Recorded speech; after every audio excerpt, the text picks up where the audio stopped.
past few days, there have been growing calls for the United States and NATO to establish a no-fly zone over Ukraine. No-fly zones are our bread and butter.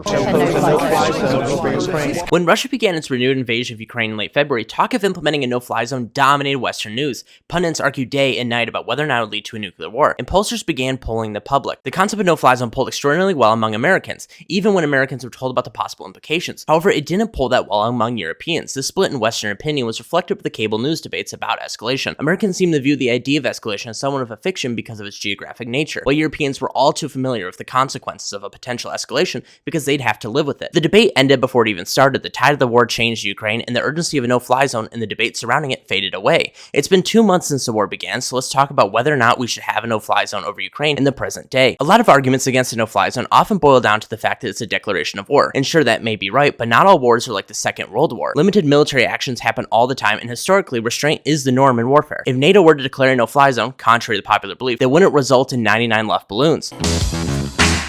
Russia and Putin have a history of backing down when challenged. Russia can't seriously contest American and NATO air power, and doing so would result in heavy losses for the Russian Air Force. It is in Russia's best interest not to escalate, and they're well aware of this. The risk of escalation would come from NATO deciding to attack non-air defense ground targets, or Russia actually choosing to challenge the no-fly zone in a serious capacity, both of which can be avoided. But look, my check from Lockheed Martin bounced this morning, so here's some genuine downsides to a no-fly zone that don't result in doom spiraling. In order to implement a no-fly zone, you have to ensure air superiority. In order to do that, you have to suppress or destroy enemy air defenses. Russia has a vast network of air defense systems, and while most of their equipment seems to not work, the S-400 does, and that makes things a bit difficult. NATO and the US are definitely tracking these air defense systems, but there are most certainly hidden ones. Do you know how they find hidden air defense systems? Now, this is the fun anecdote part. Let me introduce you to wild weasels. A wild weasel is an aircraft that baits enemy air defenses into looking at it or even shooting at them, which reveals the system, and then the wild weasel is tasked with eliminating it before it eliminates them. The acronym at the bottom stands for "You Gotta Be Shitting Me," which is presumably what every pilot says when they find out this is their mission. Getting back to the topic at hand here, another factor that's relatively untalked about is that it compromises Western technology. For every minute an F-35 is within range of Russian radar, more of its capabilities and its stealth functions are revealed to them. And if, God forbid, they got a lucky shot off and came in possession of a destroyed one,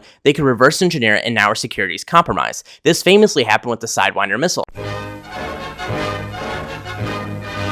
Formosa, 100 miles from the Red Chinese mainland, the U.S. bound by treaty to its defense. In the Formosa Strait, Chinese communist aggression centering around Quemoy poses the question of how far the U.S. will go trying to defend the offshore islands.